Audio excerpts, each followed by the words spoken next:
Welcome back, everybody. We're so excited to be here for our Super Wild Card Weekend edition of the 2021-2022 season of the BSB. I'm Sean Kaus, I'm Tony James. and we're your betting strategy brothers.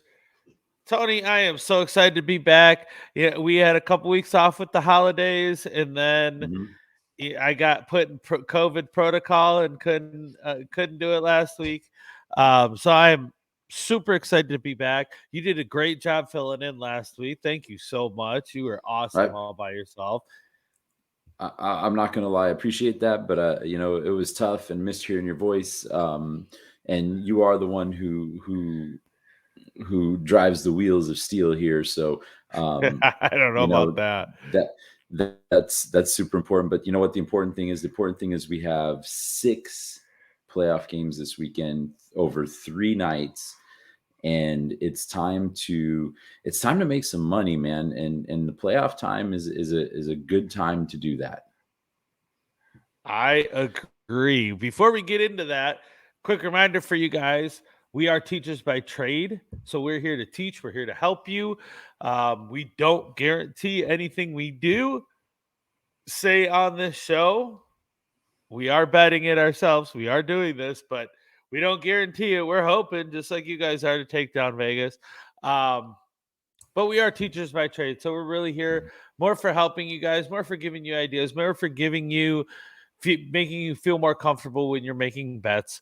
Hopefully, you get something good out of it. Hopefully, you learn something and take it to the window and take Vegas down. That's a great idea. And I know that we've talked a lot about strategies, and the playoff weekend, um, for me anyway. I take a different strategy with the playoff weekend as well, just like I'd like to do during the regular season. I like to do some different things in the playoffs, and I'll show you guys some of the things that I do, especially on the wild card weekends when we have multiple days of action. Correct. And on playoffs, especially when you're talking, there's only 6 games now compared to Mhm. 90 that there are on every. When you talk about when you get college was still going on and everything, Mhm. you have all these games you can spread money around. Now there's 6 games. Mhm.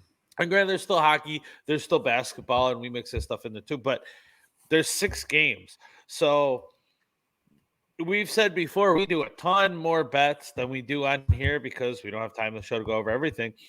I think it gets twofold every week. So we do Mhm. twice as much this week and 4 times as much next week and 16 times much because there's just only so much to bet on. And it's like, oh, there's another prop that Bob to bet up. Try that prop or this or that, or look at it this way, or there's hedging. Mhm. I do a lot of hedging my bets um in playoffs because what hedging means is you already placed a bet one way. Now you're going to place a bet the other way, kind of covering your losses either way. And usually, what I do that is the way I do that is by live betting. So if I feel like, say for instance, tomorrow's first game is Cincy Vegas, and I take Vegas to win, and by halftime they're just getting smoked, and Derek Carr gets hurt, and there's no way they can come back.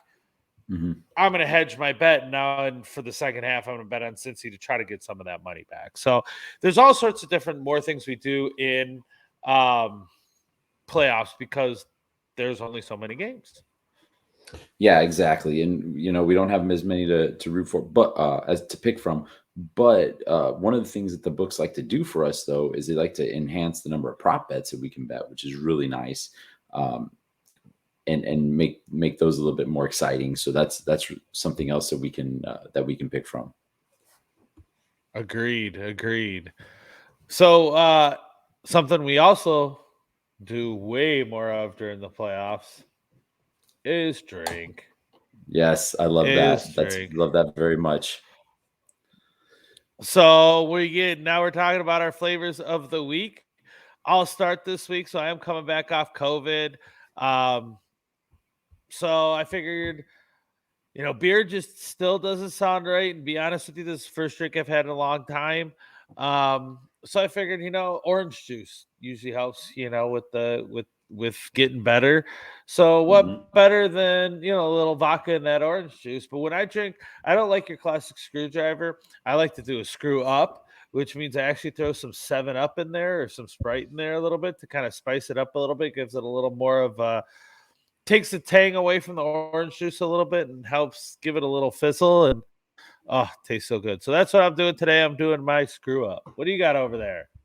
Well, that sounds delightful, man. I should have decided to put some more vitamin C into my drink today.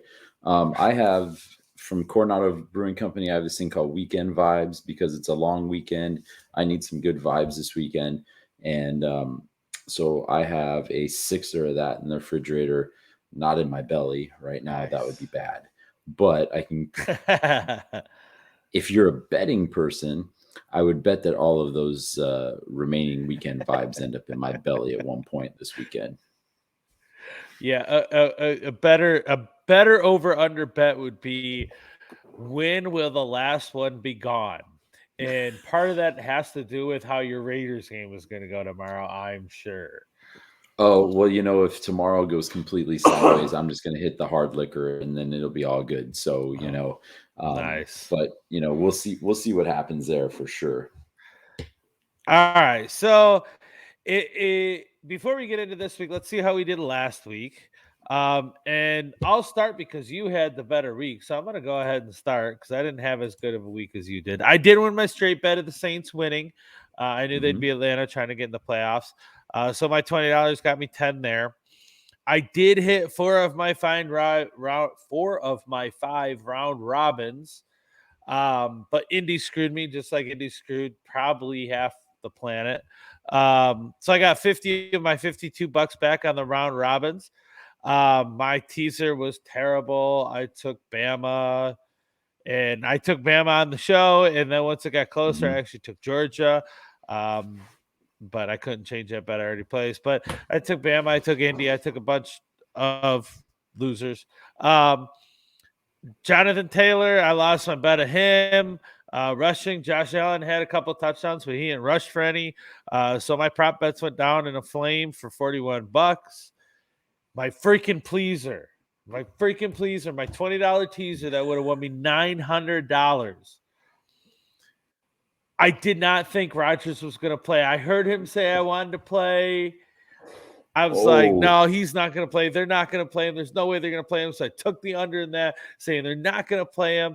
And he freaking played and comes out on fire and they go over. Oh, so when I was watching that game, so I kind of had a sleep in because I was still COVID. So I wasn't really paying attention.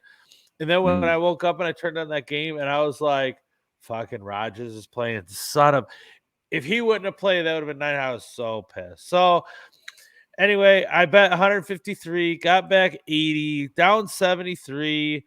Jacksonville screwed me again. This time the other way. Last week I bet on that, or a couple weeks ago I bet on them to win. They lost. This week I bet on them to lose, and they won, and they were a big part of that. So whatever, I'm down, but I'm still doing all right. So I'm not gonna cry too bad. But you had a great week. Tell us about your week. Well, first off, let's go back to Jacksonville. I mean, any team that has their fans organize a clown out at a home game, it, you got to look at them and go, you know what? Whatever you think is going to happen, yeah, I'm going to go the opposite way because they are a bunch of clowns. And so, yeah, that was a tough one. But I won with the Raiders. I ride or die with them the last 4 weeks on the money line. Maybe not necessarily on the show, but I have bet them the last 4 weeks, man, and they came through. So I hit that one for 37. Lost Alabama. Um, man, Alabama just they couldn't find the end zone, and that cost them badly. So I And that missed on that that one. Georgia D is insane. Oh yeah, it is. And I wasn't expecting that. I thought Alabama was just gonna. I didn't think they'd crush them, but I thought they'd at least win. And I mean, the score was a little bit more lopsided than the game was, though. Other than the fact that or Alabama just couldn't score a touchdown. So I um, agree with my that. my round robin, I hit 3 of those, so that got me $152. I lost my $20 on my teaser with Baltimore, lost the other 20 because of Arizona. Lost my Tannehill bet. So that was like the one time he loses He yards rushing. It's just like Jiminy Christmas. Um, Lost my pleaser for 10, but I bet 112. I got back 219, so I finished the week up 107. And it's, like I always talk about this, and I know it's like a broken record, man, but anytime that I can bet and not have to go back to my account to get more money, that's a good week. And so, agreed. I've had weeks where, I had a couple of just junk ass weeks, but then I've had weeks where, I'm down 20 or I'm down 30 or I'm down 10. Now I finished this one up 107. So you kind of see how it balances out. And I think that's a good strategy because it keeps you in the game the entire time. I agree. I agree. And that round robin, you had what, three underdogs hit on that. Hmm. And that really gave you a lot. And um that's something that's where round robins, and we'll talk about once again, we'll refresh you guys on what a round robin is when we go over it later. But that's one of the benefits right there, because you hit three of four and you still get paid for it. So, That's right. and since those were underdogs, that helped out a lot. So you actually surpassed me for how much we have. This is the first week, I think, at least in a long time, you surpassed me. Um, I started with 1290, ended with 1210. Plus the weekly 100. You started with 1167. You are up 1274 for the weekly 100. So this week I'm going to have $1,310 and you're going to have 1374. You are now the leader. Good for you. Nailed Yay, it. me. um, but eh, we allotted 100 and we still do $100 every week. Um, it's a bet. Um, And so that means for the regular season, we spent $1,800 and both of us be $1,300 and only be down $500 for an entire season of gambling. I'll take that all day long, Same all day here. long. And think about it like this too. Like if you were in the sports book that entire time, right? And Hmm. you spent $500 over the course of a season. I mean, think about all the beers and hot dogs and junk, just junk that's going through your body for that. And, you know, um, I think it's a great trade-off. I mean, at $500 for 18 weeks of entertainment, I'll take that. Correct, correct. And don't get us wrong, we're we're not saying we're happy we're losing. We're not happy to be down $500. It's like, oh yeah, I want to lose 500. What we're saying is we've done this for long enough, and we've seen the lows where we could be down all of it and just have our Mhm. normal $100 that so when you do this long enough, you know where it is. Now hopefully someday we're doing this good enough and that could be our job, and we could be like, oh, all right, being down $500 is like being down $5. So Yeah, but exactly. we're not sitting here saying we're happy we're 500 down, but we've seen it to where we've been down to all I have is that 100 that I have allotted, and that's it. So to be where we're at, we're happy, and most of you seasoned gamblers know exactly what we're talking about there. Mhm. Yeah, exactly, exactly. It's just one of those things, man, where you look at the costs and you look at when you look at the bottom line of what your objectives are and where you wind up. I, I'm not Mhm. going to complain. Not going to complain. I agree. I agree. All right, let's start getting into our picks this week. Let's go. We always start with our straight pick. Once again, a straight pick is you're betting on a outcome of the game, be it winner, be it with points, without points, or be it over under.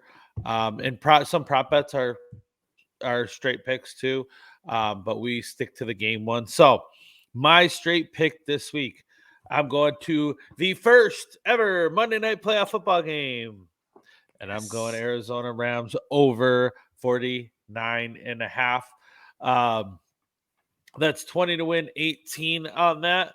Um, the over is 4-1 in the last five meetings between these two teams, and that's really all you got to say. When you look at these guys, are putting up points left and right. Now, yes, I understand JJ Watt may be coming back. I understand it's Stafford in the playoffs. I'm not talking about who's going to win. I'm not talking about who's going to lose. What I'm talking about is there's going to be a lot of points put up either way. You got, excuse me. Sorry, the screw up got me there a little bit. You got Connor, who may or may not be running the ball. Mhm. So especially if he's not running the ball, that's going to put more passes up in the air, which is going to lead to more points. You know how Sony Michelle has been a machine for the Rams this year. Um, but he's more of an out of the backfield receiver. He is running the ball. He is doing Mhm. some jobs running the ball, but they're more using him as an out of the backfield receiver, which once again, anytime you're not running the ball and not running time off the clock, that's going to lead to Mhm. more points. And I think that's going to happen out in LA. Yeah, and we talk about often on this show, we talk about climate, right? And you talk about the weather in the stadiums where the games are being played. And we talked offline about how it's going to be cold in Cincinnati, it's going to be cold in Buffalo. In LA, it's a climate controlled environment, and climate controlled environments tend to have higher point totals. That you don't have to worry about wind, you don't have to worry about rain. You're playing inside. It just does, and that's something that you have to look at. And yes, Vegas takes that into account, and they'll adjust their totals accordingly.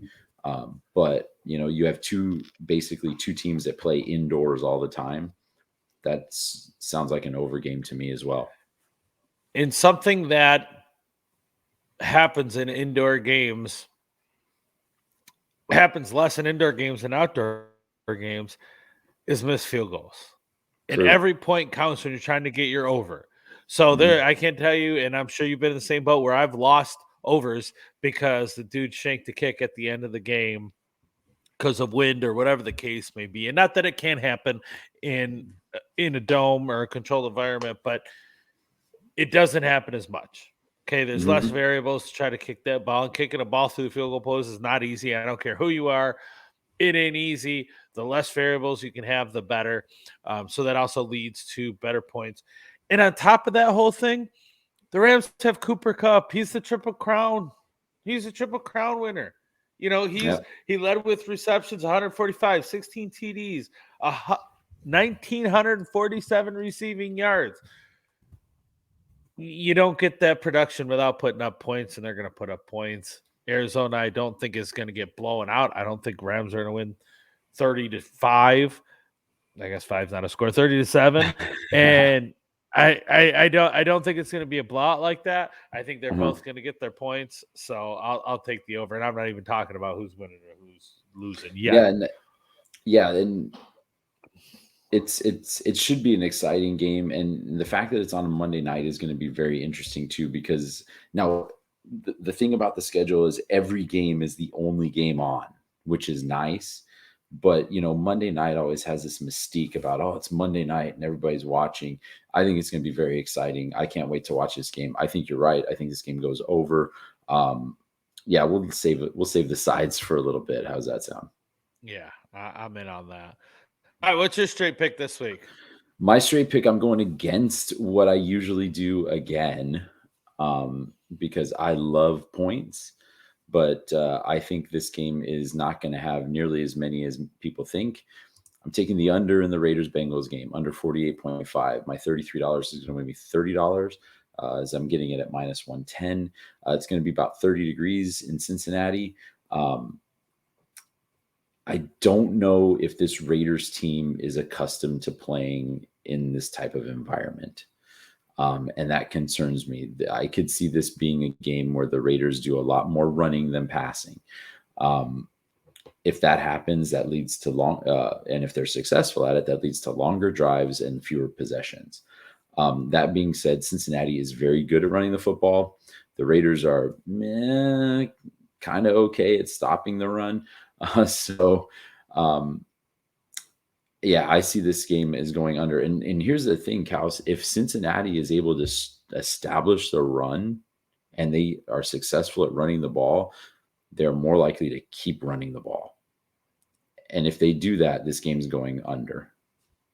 Well, and when you have a back like Joe Mixon, and when you have Josh Jacobs on the other side, like those are two backs that can run the ball and they can control the game. So Mm-hmm. that can happen. Now, you talked about the cold weather, and the weather is something to take into account there when you talk about Carr is not traditionally good in cold weather. But what people aren't talking about is Burrow's basically coming off of a bye. He didn't True. play last week. He's basically coming out by, so it's going to take him. Everybody say, "Oh, and he's got weapons. He's got tons of weapons. He's got Tyler Bird, Higgins. He's got Jamar Chase. He's got Joe. He's got weapons, but he's been sacked more than any other quarterback this year. 51 freaking times. 51 times has he been sacked. So that leads to less points, and plus he's going to have to." Have that bye week rust knocked off of him a little bit. But Yep. one thing, the under is 3-1-1 in the last 5 meetings of these two teams. That's true. So that's Including the last time they that's not played. taking it correct, and that's not taking into account the weather. So I like the call of under there. I don't know if I have the balls to do that. I could see it going either way. If I did anything, I would probably tease it one way or the other. Mm. But just because it's right there, if it were a little bit higher or a little bit lower, I'd probably take it one way or the other. But yeah, I think Vegas hit that right on the head.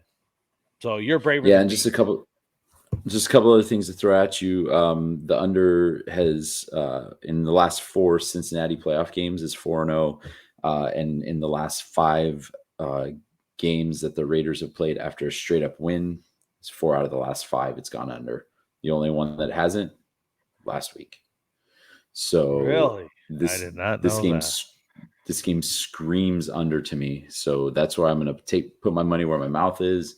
And you know me, Kaus. I hope the Raiders go in there and kick the bejesus out of Cincinnati, and I hope they win 33-6 because then that covers my under. I don't have to drink as much, and everybody's happy.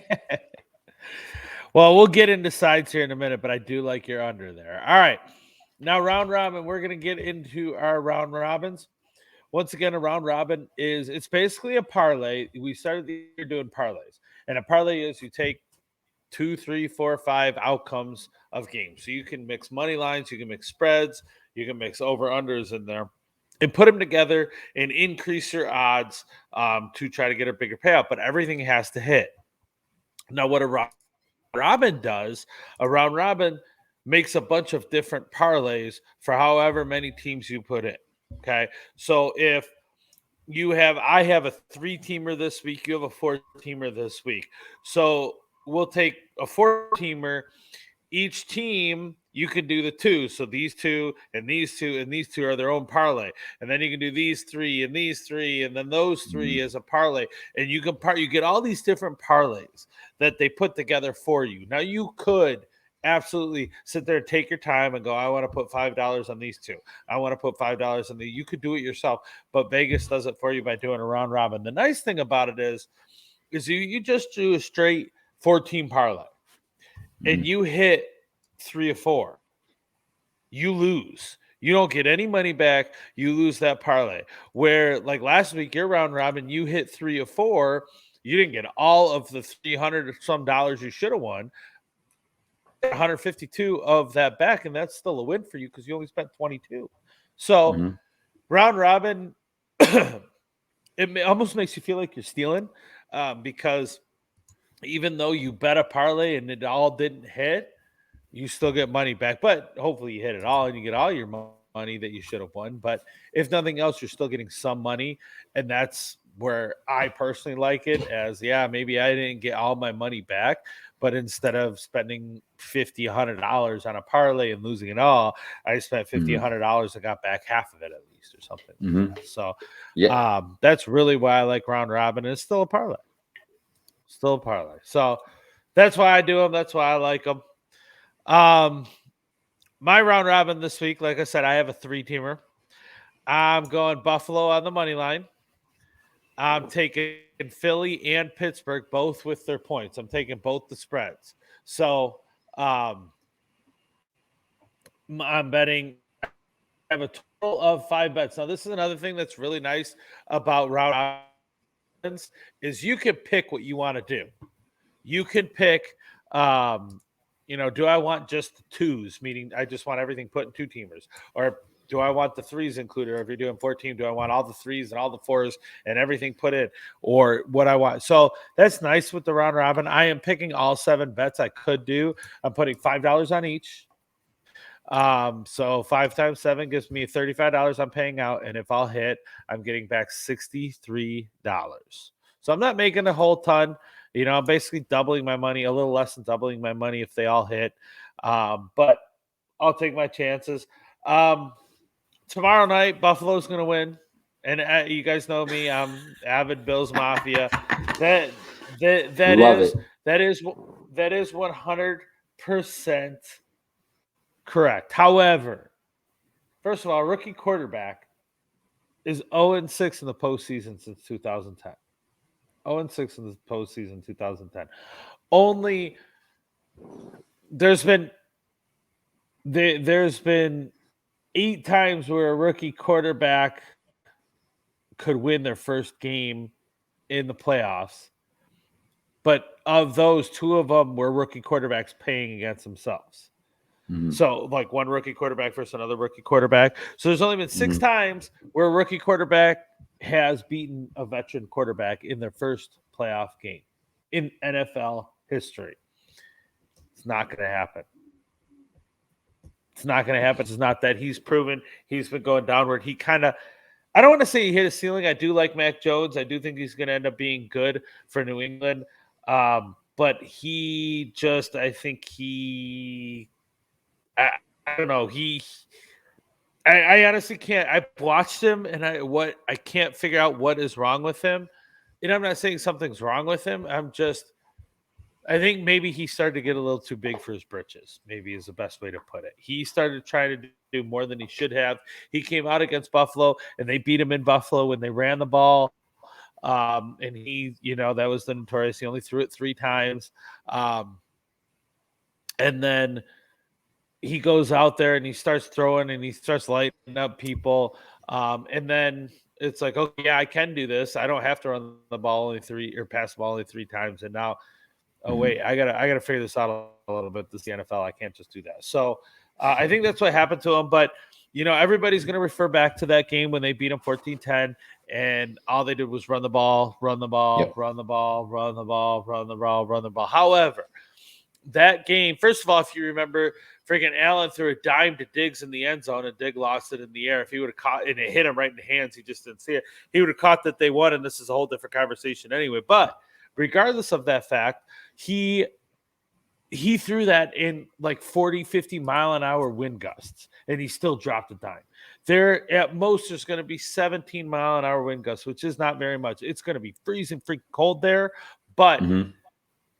Buffalo is going to play fine in there because the wind is going to be nothing, and Allen's going to take control. And when Buffalo beat New England in New England, they used McKenzie. McKenzie was the star of that show, and he lit them up, and that was not expected. They did not use McKenzie like that all year. They come out and do that.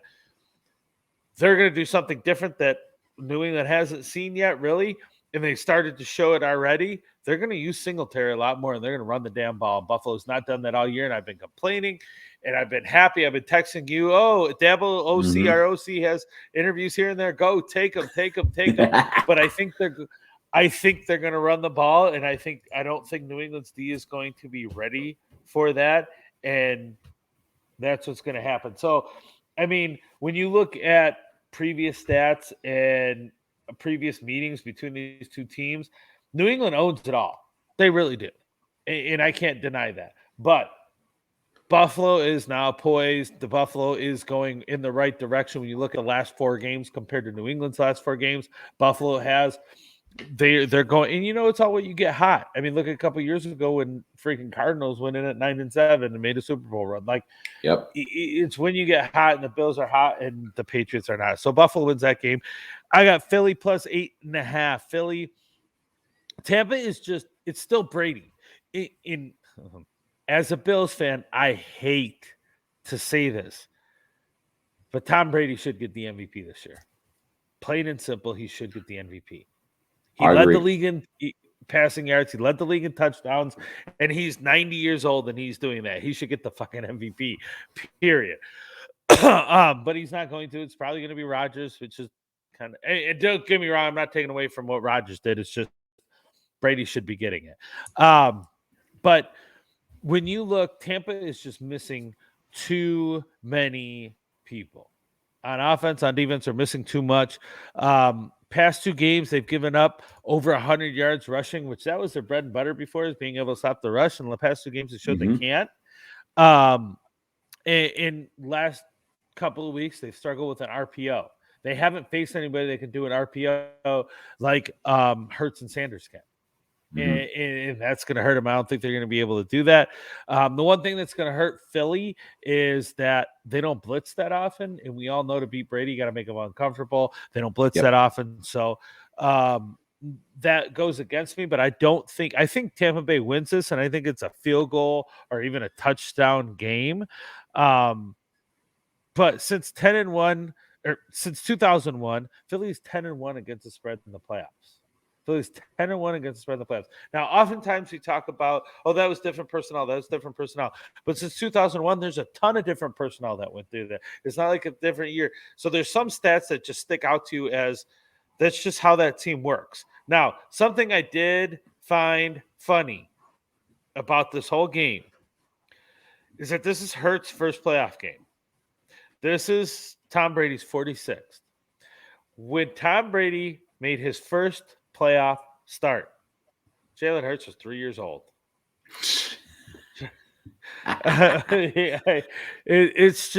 It's amazing to think that there's somebody in the NFL playing against a quarterback playing when he was 3 years old. Like, it's just it's a testament to Tom Brady, really, is what it is. But are we allowed to talk about that first playoff start, or is that not? We're not gonna talk about that. We're gonna go ahead and was that the Tuck Rule game? I believe it was the Tuck Rule game. Yep. Yeah, awesome. Yep.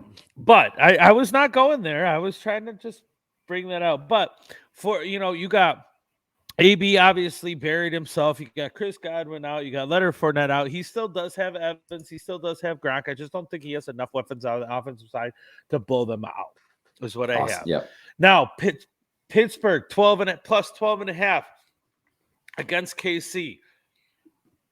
I did enjoy Ben's interview of, dude, there's 14 teams in, and we're the 14th worst team we're the worst team in here right now. We probably don't. Is he kind of bullshitting? Probably a little bit, but I think he's far along enough in his career to know he's kind of right. But here's the thing. KC has not impressed me. A couple of games this year they have, but for the most part, they have not. They haven't been the dominant force like they have been in years and years and years. And I think TJ Watt has a huge, huge outcome on this game. He does a lot for that team. He does a lot for that line. He's going to make Patrick Mahomes uncomfortable, and that's going to cause KC. Once again, just like this, the Philly game, I think KC wins this, but I don't think it's going to be a blowout, and I definitely don't think they can cover almost 2 touchdowns. I don't think they can. When you look at, yes, KC has the past, they've only met 2 times with Mahomes, and he's ruled them. But I don't think that's going to happen. I think TJ Watt's going to hit him so quick and hit him so hard that he's going to have to bail it off Travis Kelce all the time, which is not saying, oh my God, it's just Travis. No, it's Kelce. He's going to do something, but they're not going to score a lot of points, and they're not going to go ahead and get out. And when you got a running back like Najee Harris who can slow down that game and keep the ball in Pittsburgh's hands more, they're not going to blow them out. So my $35 is going to win me 63 on that. Well, and just go back to the Super Bowl, man. How did Tampa Bay just they took Mahomes just right out of the game by making him uncomfortable. Mm-hmm. And if I was Pittsburgh, I would just be watching that game tape over and over and over and over again, because that's how you're going to stay in that game. I'm with you. I don't think Kansas City loses this game, but I've got, me, man. I've texted you all. I've got the no trust list, right? It's the NFC South and it's Kansas City. And it's just like, you you're right. They're just not as they don't. If this game was last year, I would bet Kansas City all day long. This year, I Correct. don't think anybody's afraid of Kansas City. I don't think anybody's afraid of them. Correct. I So, agree. And you forgot the AFC South, by the way, oh in yeah, your no trust list. Jiminy Christmas, all those bozos. All right, what's your round robin this week? I went with a 4, and what I did is I tried to do the same thing I did last week, House. I took a couple of teams with some plus positive money on it, and I think that's value. I think the round robin is a great opportunity, like you said, to get some money back.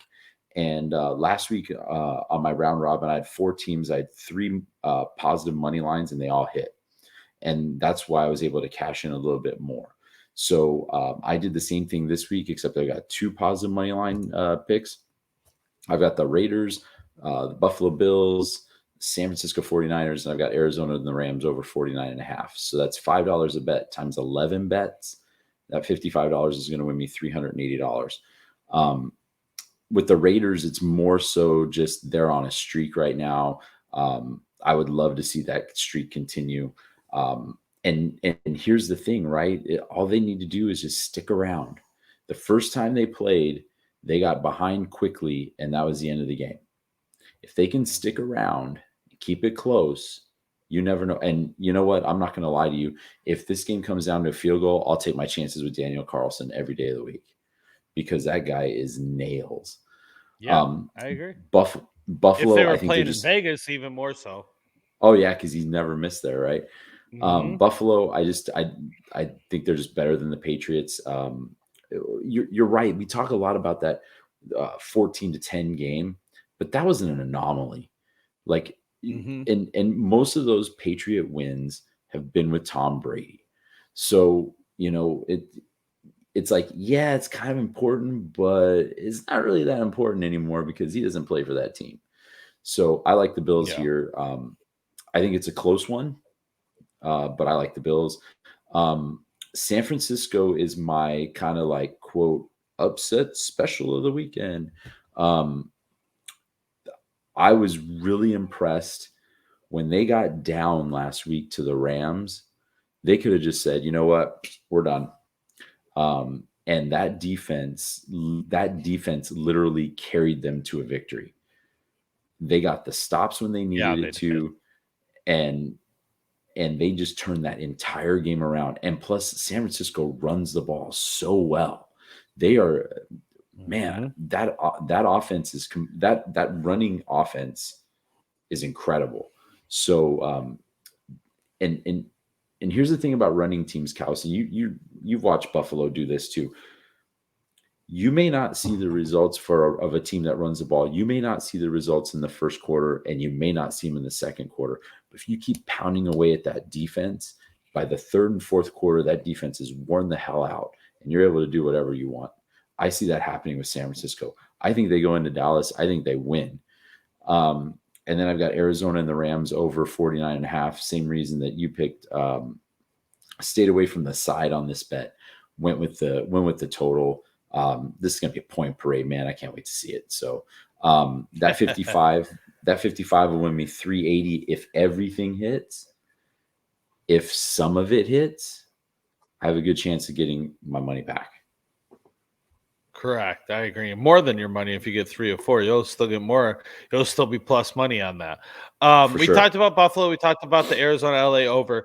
Some about Vegas Cincy.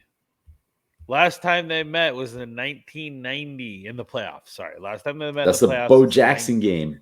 That's the Bo Jackson curse. That is the curse of Bo Jackson. So I could. Vegas is 0-5 against the spread in the last 5 against Cincy. It For sure. goes against the favorite is 4-1 against the spread and last. Like all this, there's so much that goes against Vegas that it almost wants you to take Vegas. It's just one of those things where in both quarterbacks are playing the first playoff game. Yes. Carr's been to a playoff game, but he was hurt, so he didn't get to play. So it's not like you can point to experience here. You got two good running back. Like this game for me, it's so out of hand. I don't know which way to go. Um, it, And you could argue me either way here. Either way here, you could argue me. for sure, for What I sure. do want And to talk. Go ahead. I was just gonna say you're 100% right. There's absolutely, like, if you looked at the numbers and you look at the personnel and you look at previous times they've met and all that stuff, nothing there says to take the Raiders in this game. Nothing. Mm-hmm. What tells me to take the Raiders is when they were 6-7, they started playing playoff games. They're 4-0 in the playoffs so far. Yeah, And it they got doesn't, hot at like, the right time. yes, and that's exactly what I'm looking at. Is they got hot at the right time, and so I think that they can, if they can carry this on, who knows how far this can go. And yeah, it's a homer pick. It's totally a homer pick. You're right. I'm not going to lie about that. But there's something about this team that in the last 4 weeks they found ways to win. That I've looked at. Like we talked to it, like that last drive by the Chargers was a gong show. Like they couldn't get off the field. They couldn't get off the Fourth field. down. How many freaking fourth downs? And then they tried to run out the clock in the overtime. They tried to run out the clock, and they found a way to win. I think they find a way to win. One thing I am going to throw at you. Last week, you did the show by yourself, and I watched it. And if I remember correctly, you had KC in your Final Four, didn't you? I did. You did. Didn't Cincinnati just come off a big win over KC? They whooped Kansas City. You're right. That was a huge win. That might make me a little nervous. I'm a Raiders fan right now. But what I want to talk about right now is that San Francisco Dallas game. Look, there's another game I'm not sure which way to go. However, what a lot of people are talking about is, oh, Jimmy G's not going to be able to face that offense. Diggs is going to pick him off, and Diggs this. Don't get me wrong. Diggs is a good defensive back. I refuse to call him great because, yes, he led the league in interceptions. Mm-hmm. He also led the league in yards allowed. He had the most yards against as a DB this year. Mm-hmm. So that tells me he's an all or nothing. You go for that interception, you get it, great. If you don't, you're screwed. They're gonna catch it and they're gonna go on. He was ninth in touchdowns against. He was ranked 45th of 134 D back. He's good. I'm not saying anything about him not being good. He's not the end all be all. You cannot look to him and go, oh, he's gonna eat Jimmy G up. Something else you got going on here that we haven't talked about yet in any of these games is coaches. You got Kyle Shanahan versus Dan Quinn. Both coaches in that Atlanta game when they lost to New England in the Super Bowl. Both of them were at Atlanta. Yep. Quinn was the head coach. Shanahan was OC there. So, like, you have that relationship there. They know what they're doing. They know what the other person is going to do.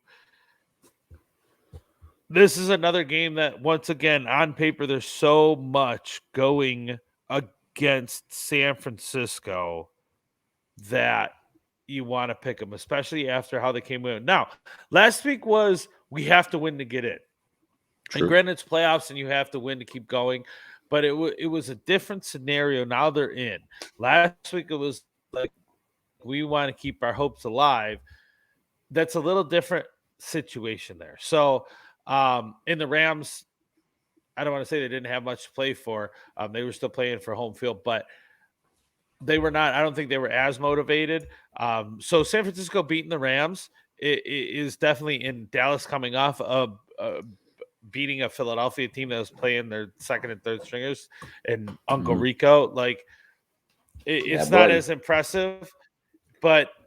And I easily could see San Fran, but everything points to Dallas. So that's why, once again, I stayed away from it. You're braver than me. All right, let's get to our teaser. Teaser is when you add points to your favor, but your odds go down, so you don't get to win as much money. So when I do a teaser, I like to do more teams to try to make more money. Hmm. And plus, it's almost like you get beer muscles I feel like it's beer muscles when you get a teaser. When you have too many beers, you think you take on the world. I think when I have a teaser, I can pick every freaking game. Like, give me 6 points and 6 more points. I'm supposed to. I got every game. Like, I I love it. absolutely have those beer muscles. So I am going to take your Raiders at plus an 11.5 because I do. No matter who wins, I think it's going to be a close game. I do think that game goes over, so I'm going to tease it down and take 42.5. We talked about that already. I said if it's lower, I would take the over, and I did. Buffalo, I think, is going to win, so I'm going to take them plus 1.5. Philly, I already talked about, plus 14.5, and Pittsburgh at plus 18.5. I already took both of those regular. Why not add 6 points to them? Same thing with the Arizona LA over. I have it at 43.5. So that 30 is going to win me 180. And all those we have talked about already. So why not Love it. put them in teaser, make my odds better? Well, and the teaser is super cool because and one of the teams that I was really big on last week was Jacksonville. And Jacksonville was getting 15 points at home, and I'm sitting there looking at it going, why don't I just add 6 to it and get 3 touchdowns at home? It's almost going to be unbeatable. And you're doing the same. I love that you're doing that with Pittsburgh. I don't think, like, you're right. Pittsburgh is probably the worst team in this entire tournament, but are they 18.5 points worse than Kansas City? Especially with that Pittsburgh defense, which I was super impressed with against Baltimore last week. Super impressed. Correct. Granted, it was against Hot Rod Huntley, but it was like I was just going to say that. But I was still impressed. I mean, Huntley was running the ball like he was Lamar. So, yeah, I think that defense is too good to give 18.5 points. I would take that 100%. I agree. So what are you teasing this week? Well, so let me talk about strategy a little bit. One of the things that I like to do on Sundays is I like to split. I like to keep my morning games together. I like to keep my afternoon games together, and then I like to keep my Sunday night games and or Monday night games together because I think for me, I like the idea of having everything clumped together because then if I hit my morning games, cool, I get that money. Let's roll it over to the afternoon and see what happens.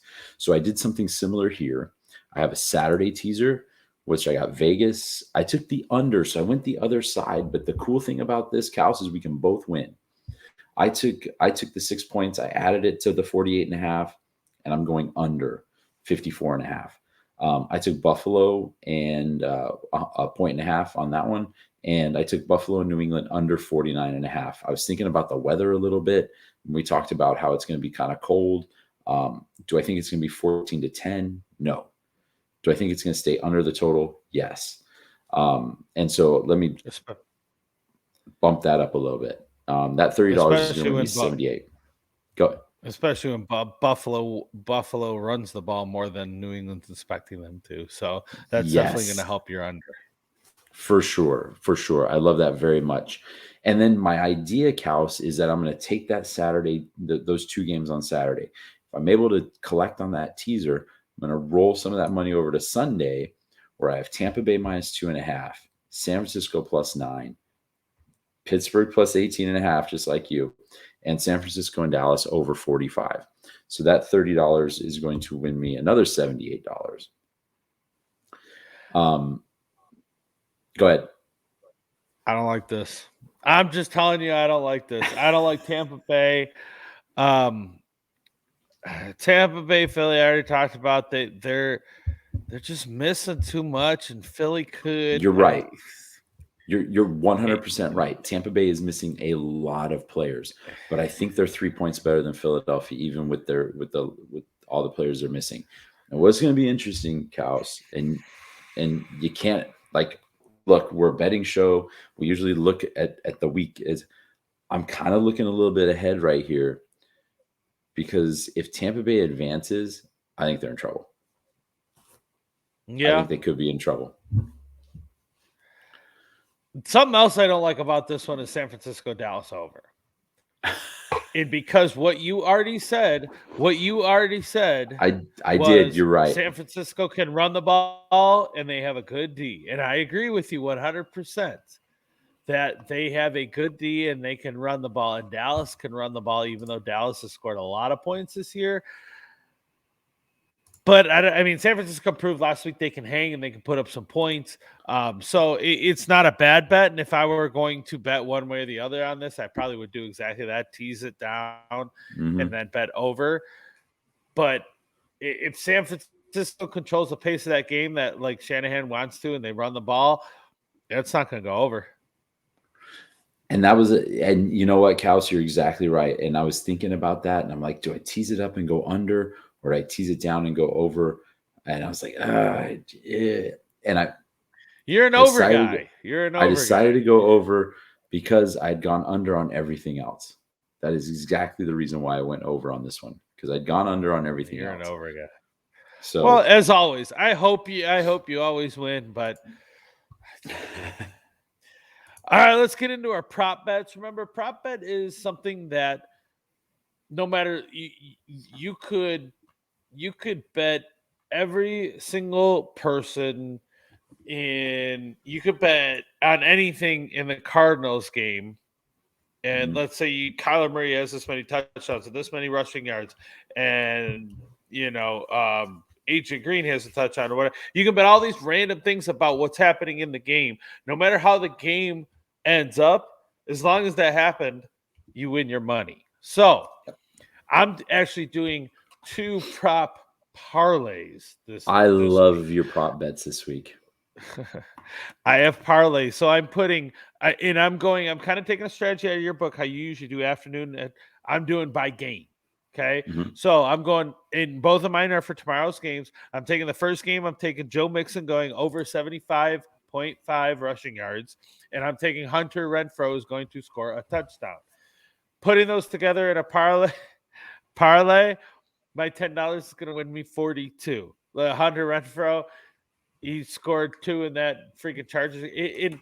Yeah, Waller came back last week, and you got Zay Jones, who's going to streak every once in a while. But like Hunter, like how do you not give the ball to Hunter Renfro? You know they're going to give the ball to Hunter Renfro, and they're defending it, and he still finds a way to score his 2 touchdowns. Like he's going to score. He's going to get his. Joe Mixon, that's how Cincinnati's going to try to win. Is they're going to try to run the ball just like they did last time, and he's going to get it. Even if Vegas wins, he's still going to get his yards. So I'm going to take that. My 10 is going to win me 42 there. Then I'm going to switch to Saturday night game. I'm actually staying all Buffalo because I'm a Bills fan and I can't bet for Dallas and I can't bet for New England. So I'm taking Singletary. Like I said, I think they're going to run him. I'm going to take him over 63.5. And I'm going to take Diggs to score a touchdown because, of course, Diggs is going to score a touchdown. So Yep. my $10 on that parlay is going to win me 37. He's gonna catch the dime this time. I know he is. You know, I you know who hope run so. you know who Renfro reminds me of? Jordy Nelson. He Oh, reminds me yeah. 100% of Jordy Nelson. And Yeah. and Yeah. he just finds a way to get open. And look, I'm not gonna lie. Ever since the whole Ruggs thing, Renfro has been the key to this team.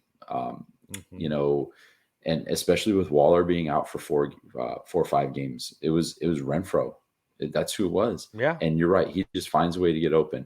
I love this, and you know what else I love about this strategy, Kaus, is you're sticking with 2 games on the same day, which is day one tomorrow.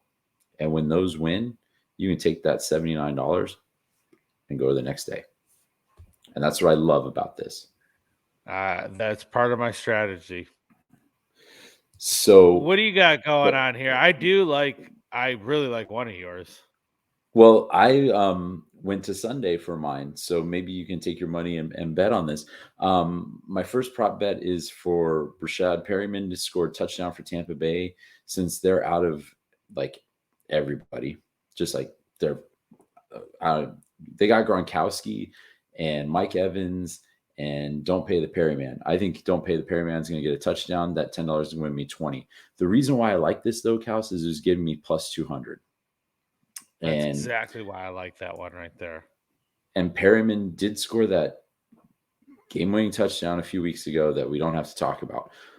My second one is I took a page out of your book. I did a parlay. I took Deebo Samuel rushing over 29.5 yards and Dak Prescott over 7.5 rushing yards. That $10 is going to win me 25 if they both happen. Well, I love this Deebo Samuel part of this bet. In Dak Prescott, I mean, he's going to have a scramble or two, especially when you're looking at playing against Bosa. Bosa's going to get in there. He's going to make you Mm-hmm. scramble. And one scramble for a first down, and you got this bet. So, um, but that's what makes San Francisco such a good. When your best player can do anything, and Deebo Samuel is he can do anything. That's what makes him Mm-hmm. so dynamic as a running team. Like, are you having Debo run the ball? Or are you having Mitchell run the ball? Who's running the ball? Like, what do we got to? There's too much to try to defend against in the run game that they can't do it. So I love that bet. I think that's great. I'm probably going to do the Debo Samuel one by itself. I don't even know. Yeah, and that just adds to, like you said, how dynamic San Francisco is as a running team. I mean, you don't know who's going to be carrying the ball. Shoot, they might hand the ball to Kittle on something. I don't know. They might throw Lance in there to run the ball a couple times. Who knows? Um, they're just so darn good at it that it drives me bananas. But hopefully, it drives me to the window here, and I can collect some green. So that'd be cool. I agree. All right, let's get to our pleaser. Now, just like teasers, remember, teasers gave me the beer muscle and I can take any game and win it. Mm-hmm. Pleaser, you go the other way and you're actually subtracting 6 points from your team. So it's harder to hit and it scares me a lot more. But man, did the money make it so worth it. Last week I was one team away from freaking hitting that $900 for 20, all because of a pleaser. Yep. So this week, I'm only doing a 2-team. Last week was 14. This week I'm doing a 2-team. And I've got Arizona and the Rams. I'm taking over 55. I'm actually making it higher, so it's harder to hit. But Mm-hmm. once again, we've already talked about this game time and time again, about how it's going to go over. So I think it's going to be like 31-34 or something like that. And then Pittsburgh, KC. I'm taking the under. Just because Pittsburgh has Najee Harris, they're going to run the ball, and Pittsburgh can't score. You look at like the last 4 games, Pittsburgh hasn't scored more than 20. Like, even if KC does get theirs, they're not going to get enough to push it over 40 themselves, and Pittsburgh Mm-hmm. ain't going to get a lot. So I'm going. I see this as a 20-10 game. So all my bets of Pittsburgh plus 12.5 plus 18.5 come in, and this under comes in. So this 20 will make me 140 if both those, the over and the under, come in. That would be glorious. I would love that very much. I can't wait to look. I'm not a Steeler guy, but I hope that comes through for us because I too bet I'm also taking Pittsburgh plus all the points. I would love that to be just a snooze-a-thon to just hand the ball off and punts. That would be great. Yep, that would be great. And just to add to that too, not just from a betting standpoint, but if you're just handing the ball off and punting, I mean, there's going to be other plays, but it shortens the game and it gives a team like Pittsburgh an opportunity, and this is the Ben Roethlisberger retirement tour. So, why not? Yeah, I agree. And when you got a coach like Tomlin, I've Mm-hmm. always said that Belichick's the greatest, but man, Tomlin's giving him run for money right now. And he's smart enough to know that our chance is to control the game. And let's use Harris. Let's run him into the ground and keep that game in our hands. Yep, 100%. Well, I can guarantee a couple things, and one of those is you're going to hate my pleaser. I've got Tampa Bay minus 14.5, and I've got Arizona minus 2. That $10 is going to win me $70. Look, Arizona has stunk it up against the Rams. In the last 10 meetings, they've won once. But the one time they won was about 3 months ago in Los Angeles, and they pretty much just whooped the Rams up and down the field. My concern with the Rams is Matt Stafford. His playoff record is a remarkable 0-3. Yes, he was with those Lions teams that pretty much stunk. But I can't help but think about like Matt Stafford falling into old habits, and we've seen some of it this year. He had a streak this year where he threw an interception that was returned for a touchdown in 3 straight games. Um, if Arizona is going to win this game, they're going to have to score a bunch of points. They're going to have to score a bunch of them early, and they're going to have to make the Rams play from behind. I don't think the Rams can play from behind. So that's what I'm counting on. And with Tampa Bay, we've talked about how like their injury list is just like a mile long. But this is a game that I'm counting on Tom Brady's experience more than anything else, and his ability to manage the game, keep Philadelphia's offense off the field. If they can do that and force Jalen Hurts into making bad decisions, they can win this game 27-10 and cover my pleaser. So that's what I'm looking at there. But when you look at Tampa Bay's games this year, they're not that team. They don't. Yes, Brady can manage the shit out of a game. I'm not arguing that. I'm not arguing that he doesn't have weapons and he's going to have to lean on Gronk and stuff like that. But yeah, okay, last week they blew out the Panthers, but then it was like 28-24, 32-6, 9-0, 30. Like, they're not, they're winning by, they beat the Panthers twice by a lot. Yeah. Okay. But they barely beat the Jets. They barely beat the Bills. They beat the Falcons, but by 13. And Falcons aren't Yeah. a good team. You give them 14 Nope. and a half. They're not, they beat Washington by 10. It's, yeah, they are blowing some teams out. But last time they played the Eagles, they only beat them by 6. Mm-hmm. And so, and that wasn't that long ago. Now, when you go to this Arizona game, that I had respect for them in the first half of the year, and then they became the cardiac cards, and I got really happy because you guys know I'm not a Cardinals fan at all. What this is going to be the undoing of Cliff Kingsbury, and as much as I hate to say it, he's in here. I hate to say it because he's going to leave. They're going to fire his ass when they lose tomorrow. He's done. Or Monday night, sorry. When they lose Monday night, he's done. They're going to fire him. They're going to bring in somebody better for Kyler, which I don't like because I don't want Arizona to do good. But Cliff Kingsbury is the issue, 100%. And here's what proves my points in his interview. His exact words, and we all know what he meant, but his exact words were, nobody remembers the regular season. I'm pretty sure everybody's going to remember the fact that you started out 7-0 and then went 3-6 the rest of the year. Yeah, correct. Like, yes, the postseason is what matters. It's a new season. We know that's what he meant. But you can't say nobody. You're trying to cover your ass and say, oh, it doesn't matter. All that matters is we got in the playoffs. No, it really matters. We talked about who gets hot at the right time. Well, you're not hot at the right time, and you're not putting your team in good positions. You've been out coached 3, 4, 5 of the last 6 games you've been in. You've been out coached left and right. That's not going to change here. Yes, Matt Stafford can be Matt Stafford, but I just don't think Kingsbury is going to put his team. And the fact that you have the weapons you have, and I understand D-Hop went down. I understand J.J. Watts went down. I understand that you've been injured too, and Connor's been out. And I'm not saying that that's not an issue. Like, I am not taking anything away from that. But you lost to the Lions, and not that Buffalo didn't lose to Jacksonville. I get that, but you lost to the Lions. Buffalo lost to Jacksonville in week 9, and you're talking about when Arizona beat the Rams in week 4? Week 4? Come on, that was week freaking 4.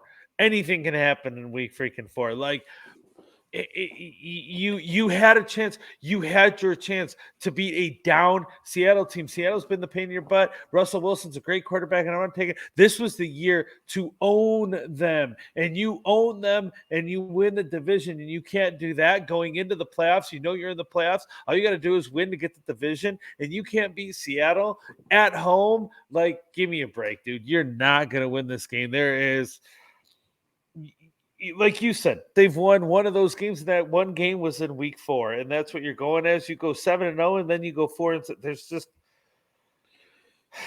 there's nothing in here that says Arizona's going to win. You're going on the fact that Stafford is Stafford, and I get that, but Murray's never been in a playoff game. Murray hasn't had a good second half of the year, and I blame Cliff Kingsbury for that.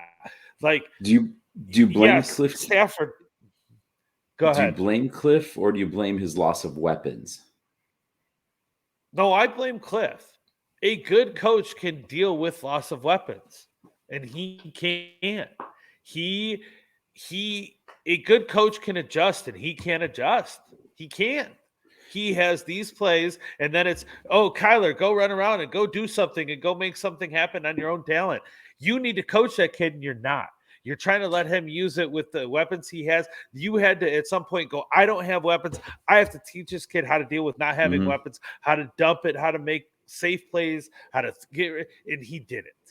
And he didn't. I 100% blame him, and I think he's the reason they fall. I don't think you're talking Kyler Murray in his first ever playoff game versus Drew Stafford. I'm going to take, or Matt Stafford. I'm going to take Matt Stafford all day long. All day long. And I understand he is who he is, but he's with a different organization with the Rams. And you're talking about, like I said, Kyler Murray in his first year against Cliff Kingsbury that gets out coached left and right in the second half of the season. It's going to continue this week. So I told you were you're gonna hate it. I told you were gonna hate it. I do, tried and to I warn haven't you. hate. And to be fair, I have not hated on the Cardinals in a long time. For the Cardinals fans out there, always give me shit. I haven't hated on them in a long time, but I'm sorry, I have to hate on you here. I just have to. I That's have to. okay. I can deal with that. I can deal with that. All right, let's get to our final four. Once again, every week we Cool. do this, and even now, this is something that I usually bet each week, just because now there's so much less to bet on. So I do bet on Mhm. it, but you don't have to. We're not betting on this right now. We're just telling you what we think, and I'm actually going to let you go first. I'd be happy to go first. I've got Buffalo and Tennessee in the AFC, and I've got Tampa Bay and Green Bay in the NFC. And I know I'm just coming off of saying that Tampa Bay could be in trouble if they get past the Eagles this week. Um, but this is once again, and I'm gonna ride the Brady train, riding the Brady train. It's look, it's just too hard to bet against them in the postseason. It really is. Um, but the farther they go with as decimated of an offense they have, the less likely I am to see them make that final step to the Super Bowl. But I still have them in my final four. Buffalo and Tennessee. I had New England in there for a while. I had Kansas City in there for a while. But when things shook down the way they did, I like Tennessee. I think they're very well balanced. Um, I liked what they've done overall. I mean, yeah, they skated past Houston, but I kind of expected them to skate through that game. They've been consistent for most of the season. Buffalo, I think we're gonna have. I think this is the year that we see Buffalo kind of live up to their potential. And we're fortunate that both of these teams are on opposite sides of the bracket this year, so that's really nice. But yeah, that's my four, man. Buffalo, Tennessee, Tampa Bay, Green Bay. So I let you go first for a reason. Yeah. We have the same NFC. The AFC, I have Cincy instead of Tennessee. The reason I have Cincy instead of Tennessee is 120% based on Henry. If Henry's Hmm. back, then I agree with you. It's Tennessee. If he's not, And by back, I mean back and being Henry, not back just Mhm. there to be there. If he's back running at 100%, being like he was, then it's Tennessee all day long. But Tannehill, Mhm. he's not good enough to do it himself. He's not. You can say, well, he did it all year by himself. I agree. Postseason, something different. And Mhm. you're playing higher caliber team every single week, and I don't think they can get through on just Tannehill. And I do like Tannehill. I just don't think he's good enough to do it with just them. So, but since we don't know that yet, since that's an unidentified variable yet, I'm Yep. sticking with Cincy just because of I'm 100% sticking to Cincy because of what they did to KC. Yep. When you look at the AFC, you're looking at Buffalo, you're looking at KC, you're looking at Tennessee being the top 3 teams, and not just because that's who they're ranked. If you look at all of them, you say those are the top 3 teams since he beat KC. Tennessee, I'm worried about Henry, so it's got to be Cincy Buffalo to me. It has to be. Like I said, Henry comes back, then it's Tennessee over Cincy. Yeah, and But it's hard that's because, where like, I'm at. look, I thought Tannehill was garbage in Miami, and he goes to Tennessee, and he's like this is Mm-hmm. world beater. It's like it's incredible, Mm-hmm. but it's a testament to Tennessee, man. They saw him, and they're like, you know what? I think we can put a team around this guy that that can win, and it's 100. You're 100% right. It's Derrick Henry. It's like he's the X factor, right? If he's going, I don't know, man. That's gonna be tough. That's gonna be tough. I agree. And here's something I just want to say about Tannehill real quick. I said, and I even have one of my good buddies back in Buffalo is a Miami fan, and he said, I like Tannehill. He's going to go somewhere else and be good, but he's not going to be good in Miami. I think that says something about their organization because they just fired Flores. How do you fire Flores? Like you just won like 7 in a row, and then you fire him, and he was the coach I was most afraid of in the same division next. So I think a lot of that is quarterback in the right situation and in the right organization, and I think that Flores getting fired proved that Miami as an organization might need to be relooked at. And that probably is why Tannehill is succeeding at Tennessee. Probably could have succeeded in Miami more if they had a better organization. So that's something to 100% keep an agree. account and think about there. So, all right. Well, that concludes our wild card weekend edition. I hope you have a great weekend, BS. You Everyone, too, BS. I hope you guys have a great weekend. I hope you take down Vegas. Remember, hit us up with your questions, Twitter, Facebook, text, um, call, whatever, email, whatever, however you do. Make sure you like us, make sure you share us, get the word out there. We want to keep doing this. We want to do it more and more and more. We want to do it all year. So make sure you share it, get the word out there, let everybody know how great you think we are, and hopefully you think we're great. Thank you for watching. We really do appreciate you guys.